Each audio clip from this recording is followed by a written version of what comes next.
What's up, Live the Trek family? We hope you're doing well. Today is our last day in Colorado for about a year. We're heading southwest to warmer climates, and last night we stayed at our very first harvest host. It's called Sauvage Spectrum Winery. So the kids got a little wild and wanted to head out, so we figured it'd be better to film the rest of this video after having left and gotten to our next spot when it was a little calmer, and we're hiding out in the car while they're hanging out inside the RV. So Tommy's scared and hiding with us as well. But in all honesty, guys, okay, so you might be kind of sitting there going, well, what is a harvest host? What is that? What does it look like? How does it work? Why would you maybe be interested? And so that's what we kind of want to do in this video, is just tell you not only our initial experience, but then also just lay out for you what it is, regardless if you own an RV or not. Maybe you're thinking about RVing. So babe, tell us a little bit about what the amenities are and just how a harvest host kind of works on the financial end. Yeah, so a harvest host is a membership that you pay. Right now, it's $99 a year. It's a yearly membership. I think there was a deal going on. There might be one going on now that's a little less.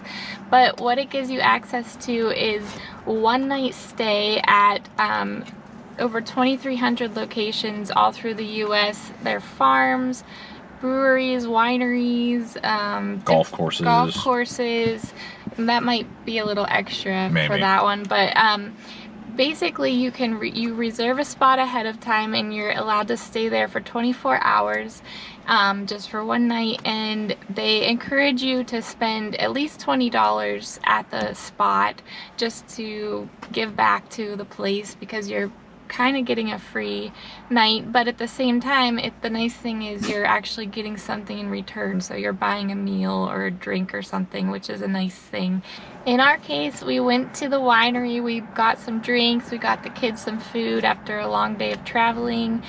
We walked around, saw the vineyards. We were parked right beside them in the parking lot. We got to just see the mountains, and it was just a beautiful location. So what do you think about it? Yeah, and the experience was really nice. Now, the things you need to know is that it's usually dry camping, which means you're not going to get any hookups. At certain locations, they may offer you power. Maybe they'll let you attach a hose and fill up your tank or something like that, but I wouldn't plan on that. And then definitely, from our knowledge, almost everywhere is not going to have any sort of like sewer or anything like that. Right. I believe most of them would prefer that you don't run generators either. So, I mean, it's kind of like an upscale, better option than having to go to like a Walmart or like a Cracker Barrel parking lot. You know, you're getting something better than that, but you know, and probably a little bit more secluded and quiet. Things that you may need. Now, you can ask, you know, ahead of time, like, could I plug in? Is there a place for that? How close am I to the building? Am I allowed to run a generator? If you feel like that's something that's necessary, you can do some of that stuff, but just ask ahead. But it's kind of the idea like completely dry camping for that 24 hours. Now, for us, we are set up to do that easily. It's not a big deal for us, and for what we needed to do, I feel like it's a really good kind of bridge to your location. You know, you're going cross country, and like your destination, let's say from New York, is California, and you're trying to just get to California as fast as you can. Well, this is maybe a good way to save yourself some money. All you need is crash for the night and head to the next spot and the next spot and the next spot, and it can save you, you know, 20, 30 bucks, particularly if you're going to be, you know, getting meals and doing those type of things on a regular basis while you're traveling. Or in our case, we were ending up in Moab, but that's a really long drive, and we didn't want to do that in one day.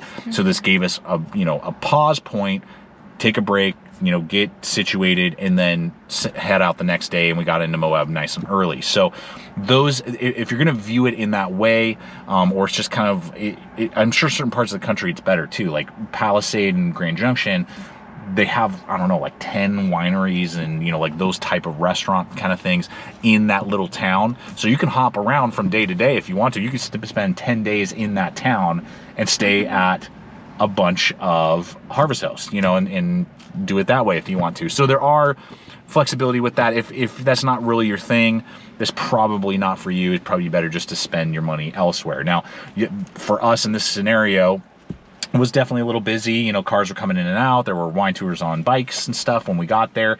And then, you know, in the morning, about 7:30, there were workers in the vineyard going to town and working and using, you know, machinery and equipment. So those are just things that you kind of need to be aware of and be ready for, depending on the location that you're staying at. But for us, and at least for me in my experience, and I believe yours was the same, since we were both in the same RV,